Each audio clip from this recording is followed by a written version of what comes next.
हाँ तो दोस्तों welcome to my channel growing portfolio. तो दोस्तों का ज्यादा समय नहीं ली, तुम सीधा बात करते हैं शेयर मार्केट के ऊपर। तो दोस्तों आज के मार्केट में बात करें तो मार्केट जो गिरावट में है वो गिरावट क्यों हुई, वो यूएस फ्यूचर के वजह से हुई। ओके, यूएस फ्यूचर की वजह से हुई और निक्के का फ्यूचर भी अच्छा खासा डाउन है। वो क्यों? क्योंकि वो जो ट्रम्प चाचा है ना, उसने मेक्सिको और कनाडा पर चार्जेस लगा दिया है, जो 25% जो बोलता था ना वो लगा दिया है, साइन कर दिया है। ओके, तो उसके हिसाब से मैं देखूंगा ना तो overall market, overall world wide market में उसका इफेक्ट पड़ा है और उसका असर हमारा मार्केट में भी है। और हमारा मार्केट नीचे डाउन था, लेकिन जो डाउन होना था उतना डाउन नहीं हुआ है।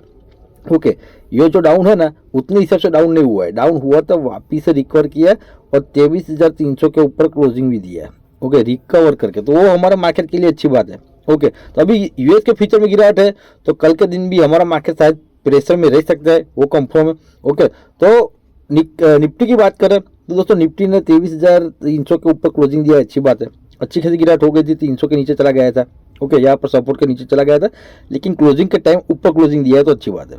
ओके, जब तक 23,300 का सपोर्ट तोड़ के नीचे नहीं आता है तब तक अच्छी बात है। अगर ये सपोर्ट तोड़ के नीचे चला गया तो 23,000 समझ लो। ओके, अभी भी हमारा मार्केट प्रेशर में रह सकता है, अभी भी हमारा मार्केट प्रेशर में रह सकता है। इसीलिए मैं न्यूट्रल हूँ या नेगेटिव में हूँ, अभी बुलिश हुआ नहीं हूँ और आप भी बुलिश मत होना, क्योंकि मार्केट अभी यूएस का अच्छा खासा डाउन में है, निक्के डाउन में, डेक्स डाउन में, सभी डाउन है, वर्ल्ड वाइज मार्केट डाउन है। तो अभी हमारा मार्केट रिकवर किया है, लेकिन कल के दिन हमारा मार्केट शायद गैप डाउन हो के रिकवर कर जाए, 300 का ऊपर जाए तो कोई बात नहीं, लेकिन गैप डाउन होने के बाद में बोलता हूँ नीचे गिरावट होगी तो अच्छी खासी गिरावट हो सकती है 23,000 तक। तो अभी जिसने भी बाइक किया है हमारे लेवल से, तो ज़्यादातर प्रॉफिट में निकल गए हैं या फिर ज़्यादातर प्राइस टू प्राइस निकल गए हैं। लेकिन नई बाइंग के लिए 2-3 स्टॉक में अभी बोला था, अगर कर लिया तो कोई बात नहीं, होल्ड करना कोई दिक्कत वाली बात नहीं। तो सबसे पहले उसमें बात करें केपीआई ग्रीन की, तो केपीआई ग्रीन का चार्ट क्या बोलता है दोस्तों। केपीआई ग्रीन में यहाँ पर बोला था ओवरसोल्ड हो गया, तेजी आनी चाहिए। तेजी तो आई लेकिन सर्किट में आई, तेजी आई लेकिन सर्किट में आई। और यहाँ पर मैंने बोला था कि जैसे वो यहाँ नीचे गिरावट बताई है ना, वैसे वी शेप में रिकवरी करेंगे। ओके, तो जिसने भी ऊपर के लेवल से बाइक किया है बिंदास करना, कुछ नहीं करना, होल्ड करना बोला था कि होल्ड ही करना है। स्टॉक अच्छा है, कामकाज अच्छा है, इसकी जो काम करता है वो दूसरी कोई कंपनी काम नहीं करती है, तो होल्ड ही करने का, वी शेप में रिकवरी करेगा ऐसा बोला था। मार्केट गिरावट में भी अभी ये सर्किट में चलता है। जब मार्केट प्लस में चलता था तो ये गिरावट में चलता था, अभी मार्केट गिरावट में चलता है, ये प्लस में चलता है। तो स्टॉक अच्छा है, कंपनी का कामकाज अच्छा है, कंपनी का मैनेजमेंट अच्छा है। मैंने बोला था 400 के आसपास आने के बाद सर्किट खुल सकती है, तो अभी 400 के ऊपर निकल गया, यानी कि 400 आ गया समझ लो। तो आज के दिन सर्किट नहीं खुली तो शायद कल के दिन सर्किट खुल जाए, क्योंकि वो जो रेंज है ना, ये रेंज ओके वो एक सपोर्ट था, पहले वो तोड़ के नीचे आया, अभी वही आके यानी कि 400 का लेवल है ना, वही आके अभी क्लोजिंग दिया है, तो ये रजिस्टेंस हो गया अभी। तो रजिस्टेंस पर सर्किट खुलनी चाहिए। अगर ये सर्किट में रजिस्टेंस तोड़ के ऊपर चला जाए तो समझ लो कि सीधा मैं बोलता हूँ 450 के आसपास तो चला जाएगा सर्किट में।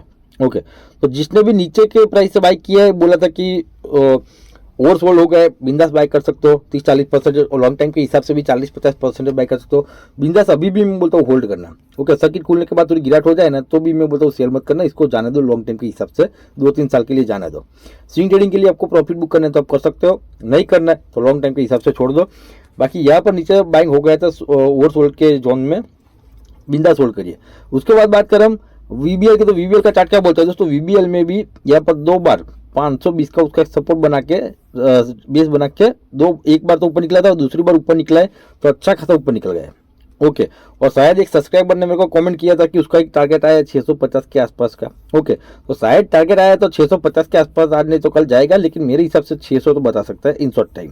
ओके, 600 उसका एक रजिस्टर बन के आता है, और रजिस्टेंस फेस करके वापिस से थोड़ा नीचे आके ऊपर निकलेगा तो अच्छा रहेगा। ओके, और रजिस्टेंस तोड़ के ऊपर चला जाएगा, 600 रिटेस्ट करने आएगा तो फिर से लॉन्ग टाइम के हिसाब से बाई कर सकते हो। वैसे हमारा यहाँ से लॉन्ग टाइम के हिसाब से, ओके शॉर्ट टाइम नहीं, लॉन्ग टाइम के हिसाब से नीचे बाइक हो गया है, स्विंग ट्रेडिंग के लिए क्लियरली ना था। तो लॉन्ग टाइम के हिसाब से जितनी बाइक की है बिंदास होल्ड करो। 600 तक आए तो प्रॉफिट बुक करना है तो कर लीजिएगा आप अपने हिसाब से, नहीं करना है तो ऊपर जाने देना। बाकी 650 का टारगेट आया है तो शायद 1 वीक 2 वीक में या फिर 1 महीने में तो जाएगा, फाइनल जाएगा। ओके, और एफएमसीजी सेक्टर जो लास्ट जो डेट 1 फरवरी के दिन बजट आया था उसमें अच्छा खासा 2000 के आसपास का पॉइंट उसने बढ़ोतरा किया था, आज उसमें गिरावट है। ओके, लेकिन वीबीएल में अभी तेजी है तो अच्छी बात है। जिसने भी जिसे बाई किया बिंदास लॉन्ग टाइम के हिसाब से छोड़ दीजिएगा। 600 उसका रजिस्टर बनता है, 600 पर आप प्रॉफिट बुक कर सकते हो, नहीं करना है तो ऊपर जाने देना, लेकिन स्टॉप लॉस लगा के जाने देना। उसके बाद बात करें हम CDSL की, तो CDSL का चार्ट क्या बोलता है दोस्तों, CDSL में यहाँ पर जो रिटेस्ट करके नीचे आया था, यहाँ पर भी बोला था रिटेस्ट हो गया है और उसके बाद वापस से नीचे गिरावट हो गई है। ओके, वैसे देखा जाए तो जो जहाँ पर क्लोजिंग दिया है ना, यानी कि यही करंट प्राइस यानी कि 1250, वो एक सपोर्ट का काम कर सकता है। ओके, क्योंकि इसका एक टॉप था, वो जो रेंज थी ना पुरानी, उसका एक टॉप है ये। ओके, तो एक सपोर्ट का काम कर सकता है। अगर ये तोड़ के नीचे आ गया तो समझ लो कि 1200 के नीचे चला जाएगा, यानी कि मैं बोलता हूँ कम से कम 1100 तक। ओके, 1100 हमारा बाइंग बनता है। अगर 1200 का लेवल तोड़ के नीचे चला गया तो, या फिर ये सपोर्ट तोड़ के नीचे चला गया तो 1100 सीधा हमारा बाइंग बनता है। और 1100 पर मैं बोलता हूँ बिंदास 30, 40 या 50% क्वांटिटी बिंदास बाय कर सकते हो।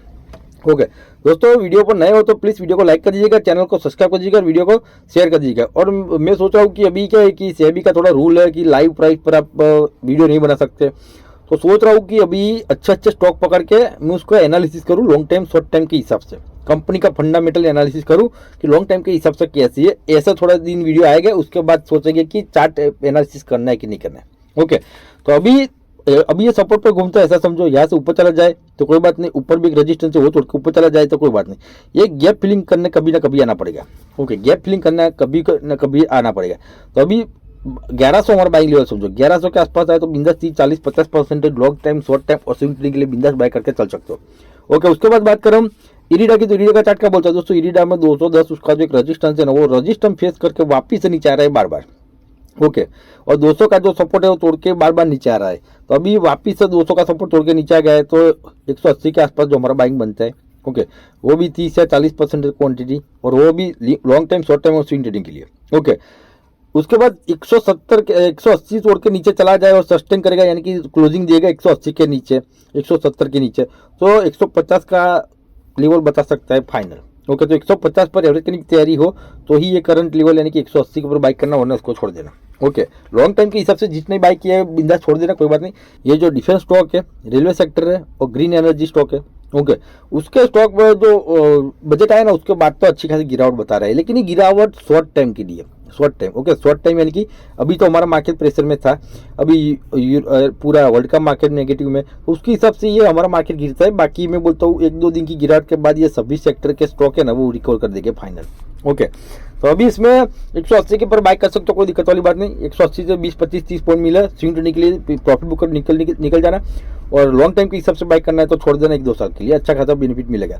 उसके बाद बात करो टोरेंट की, तो टोरेंट का चार्ट क्या बोलता है दोस्तों, टोरेंट में एक जो उसका एक जो 1450 का है, जो 1500 का जो रेजिस्टेंस है, ओके, वो बार बार फेस करके नीचे आ रहा है, और अभी जहाँ पर क्लोजिंग दिया है वो सपोर्ट पर किया है, ऐसा समझ लो। ओके, 1350 एक सपोर्ट है। ओके, वहाँ पर अभी क्लोजिंग दिया है, ऐसा ही समझ लो, क्योंकि बार बार वहीं से ही ऊपर निकलता था। तो अभी ये सपोर्ट तोड़ के नीचे चला गया, आज अच्छी खासी गिरावट है 3.5% की। अगर ये सपोर्ट तोड़ के नीचे चला गया तो उसका एक लेवल बन के आता है सीधा 1200। ओके, अभी 150 पर की गिरावट बाकी है, अगर लेवल तोड़ के चला गया नीचे तो यहाँ से ऊपर निकल जाए तो कोई बात नहीं, लेकिन 1200 पर हमारा बाइंग लेवल बनता है, यहाँ पर नहीं बनता। ओके, 1200 पर मैं बताऊँ 30, 40 या 50% क्वांटिटी बाय कर सकते हो, वो भी लॉन्ग टाइम शॉर्ट टाइम और स्विंग ट्रेडिंग के लिए। ओके, अगर 1200 लेवल तोड़ के नीचे चला जाए तो 1100 पर एवरेज करने की तैयारी रखनी पड़ेगी। 1100 1000 के बीच में आए तो एवरेज करने की तैयारी हो तो ही बाय करना। तो 1200 हमारा बाइंग लेवल बनता है, वो भी 30, 40, 50% है, शॉर्ट टाइम स्विंग ट्रेडिंग और लॉन्ग टाइम के हिसाब से। ओके, उसके बाद बात करें हम एचएल की, तो एचएल का चार्ट क्या बोलता है दोस्तों, एचएल में यहाँ से जो 3500 का जो पुराना हमारा बाइंग लेवल था, अगर 20% से आसपास बाइंग बोला था, बाई किया होगा तो अच्छा खासा 4000 के लेवल पर चला गया था। ओके, और लास्ट टाइम बोला था कि अभी ऊपर तो आया, लेकिन 4000 उसका एक रजिस्टर बन के आता है, रजिस्टर तोड़ के ऊपर चला जाएगा तो अच्छा खासा ऊपर दौड़ेगा। और बजट भी है, बजट में अनाउंसमेंट अच्छा खासा होगा तो ऊपर जाएगा, लेकिन डिफेंस सेक्टर में बजट अनाउंसमेंट अच्छा खासा नहीं हुआ, यानी कि जो भी हो वो कंटिन्यू किया होगा शायद, इसीलिए मार्केट में प्रेशर आया, यानी कि डिफेंस सेक्टर में प्रेशर आया तो वापस से नीचे आ गया। और 3500 हमारा जो लेवल था 3515 के आसपास अभी आके ऊपर चला गया, यानी कि सपोर्ट के आसपास आके अभी क्लोजिंग दिया है। तो यहाँ पर अगर आपको रिस्क लेना है तो बाई कर सकते हो। ओके, 3500 के लेवल पर बाई कर सकते हो, शायद कल के दिन वापस से नीचे चला जाए तो 3450 के आसपास भी मिल जाए, तो 20% के आसपास बाई करना, लेकिन गिरावट हो 200 पॉइंट की गिरावट हो तो ही एवरेज करने की, वरना नहीं। और एवरेज करने की तैयारी हो तो ही बाई करना, वरना छोड़ देना। 3500 हमारा बाइंग लेवल आ गया है, जहाँ से ऊपर निकला था, और 4000 बोला था रजिस्टेंस फेस करके नीचे आएगा तो वापस से नीचे आ गए। 3500 पर 20% बाई करके रिस्क ले सकते हो, लेकिन 200 पॉइंट की गिरावट में एवरेज करने की तैयारी हो तो ही बाई करना, वरना छोड़ देना। उसके बाद बात करें क्लीन साइंस की, तो दोस्तों क्लीन साइंस में यहाँ पर 1400 पहले हमारा बाइंग था, 1400 1500 12 प्रॉफिट बुकिंग भी हो गया था। उसके बाद गिरावट होने लगी थी, तब बोला था कि अभी 1400 पर बाई नहीं करना है, 1300 पर बाई करना, वो भी 30 या 40% है। ओके, तो यहाँ पर 1300 एग्जैक्ट टच करके ऊपर निकला था, एग्जैक्ट 1300 टच करके ऊपर निकला था। और जो जिसने भी 1400 पर बाई किया होगा और नहीं निकला होगा तो भी अभी वो 85 रुपये के आसपास अभी प्रॉफिट में हो गए। और 1300 हमारे लेवल से बाई किया होगा तो 185 के आसपास अभी प्रॉफिट में हो गए पॉइंट। ओके, तो अच्छा खासा बेनिफिट मिलता है। तो अभी इसका एक 1500 का एक रजिस्टर बन के आता है, तो 1500 पर जाके यहाँ पर हमारा बाइंग हो गया, 1500 के आसपास जाए तो यहाँ पर आपका प्रॉफिट बुक हो जाना चाहिए, क्योंकि 1500 से मेरे हिसाब से नीचे आना चाहिए। अगर 1500 तोड़ के ऊपर चला गया, रिटेस्ट करना है, ओके, तो ऊपर जा सकता है। लेकिन 1500 रिटेस्ट करना आएगा तो अभी नेगेटिव मार्केट में, न्यूट्रल मार्केट में मैं नहीं बोलूँगा कि आप बाई करो। अभी अच्छा खासा प्रॉफिट भी मिलते हैं तो प्रॉफिट बुक करते रहो, प्रॉफिट बुक करके बिंदास निकल ही जाओ, जितना भी मिलता हो। ओके, 1500 तक तो निकल ही जाना। तो यहाँ पर रिटेस्ट करना है तो मैं नहीं बोलूँगा बाई करना, लेकिन रिटेस्ट करके ऊपर जाएगा तो अच्छा खासा ऊपर जा सकता है। तो स्टॉप लॉस लगा के आप ऊपर जा सकते हो, लेकिन नई बाइंग में आपके लिए नहीं बोलूँगा। नई बाइंग बनती है वापिस से 1300 के आसपास आए, तो 1300 के आसपास आए, 1350 के आसपास आए तो 30-40-50% क्वांटिटी बाई करके चल सकते हो। उसके बाद बात कर रहे हम टीटागढ़ की, तो दोस्तों टीटागढ़ में जहाँ से अप मूव आया था वही आके अभी खड़ा है। यानी कि रेलवे सेक्टर भी डाउन है, डिफेंस सेक्टर भी डाउन है। ओके, और रिन्यूएबल सेक्टर भी डाउन है। ओके, रिन्यूएबल में तो सुनने में आया कि 19,000 करोड़ का जो उसका फंड था लास्ट जो बजट है उसमें, तो अभी 26,000 करोड़ के आसपास किया है। यानी कि रिन्यूएबल सेक्टर है ना, वो तो शॉर्ट टाइम में वापस से ऊपर दौड़ेगा, कोई चिंता वाली बात नहीं है। ओके, तो अभी वापिस से 900 के आसपास आ गया है, यानी कि उसका एक सपोर्ट लेवल, तो 900 उसका एक सपोर्ट बन के आता है। लेकिन आपको यहाँ पर रिस्क लेना है, तो यहाँ पर तो हम प्राइस टू प्राइस निकल गए ऊपर के लेवल से। ओके, 1000 और 1100 के आसपास निकल गए, लेकिन फिर से आपको बाई करना है 900 के लेवल पर रिस्क लेना है, तो 20 या 25% क्वांटिटी बाई कर सकते हो, ज़्यादा नहीं। उसके बाद गिरावट हो जाए तो हर 100 पॉइंट की गिरावट में, यानी कि 800 के आसपास आए तो फिर से 20-25% बाई करके एवरेज करना।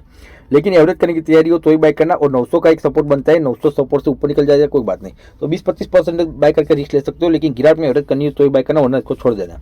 उसके बाद बात कर हम न्यूजेन की, दोस्तों न्यूजेन में अच्छा खासा ओपन हुआ था, डाउन गैप डाउन ओपन हुआ था, तुरंत ही ऊपर निकल गया।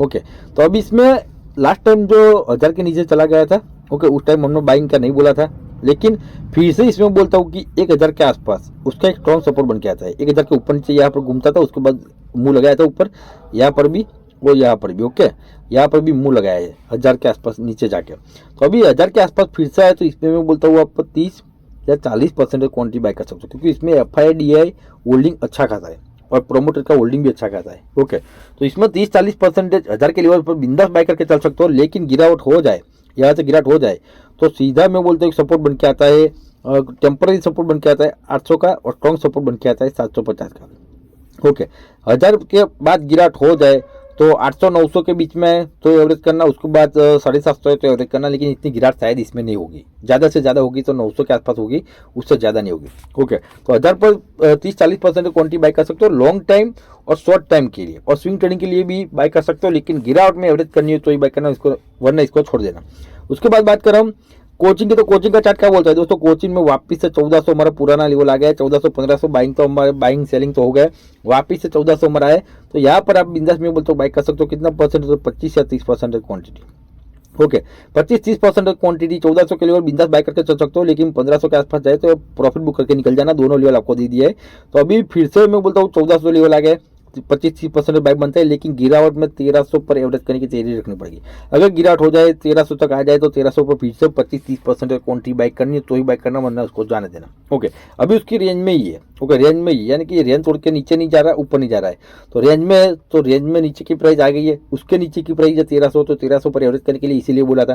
तो एवरेज प्राइस आपकी 1350 आ जाएगी। अगर गिरावट होगी तो वापिस से 1500 तक जाएगा, फाइनल जाएगा। ओके, तो बिंदास बाय कर सकते हो, 25-30% एवरेज करने की तैयारी हो तो ही बाय करना, वरना छोड़ देना। उसके बाद बात करें हम ओलेक्ट्रा की, तो ओलेक्ट्रा का चार्ट क्या बोलता है दोस्तों, ओलेक्ट्रा में भी अच्छी खासी तेजी के बाद वापिस से गिरावट हो गई है, और वापिस से वही लेवल सपोर्ट उसका जो होता है वही आके अभी खड़ा है 1350 के बार। ओके, अभी इसमें आपको ऐसा नहीं बोलूँगा कि बाय कर लो, लेकिन एक लेवल देता हूँ जहाँ से बाउंस बैक हुआ था, यानी कि 1250 और 1200 के बीच में। ओके, ये दोनों लेवल के बीच में आपको दिखाई देना, तो मैं बोलता हूँ बिंदास 30 या 40% क्वांटिटी बाय कर सकते हो। कितना, 30 या 40% क्वांटिटी 1200-1250 के बीच में आया तो बिंदास बाय करके चल सकते हो, क्योंकि यही से वो बाउंस बैक हुआ था, तो फिर से भी हो सकते हैं।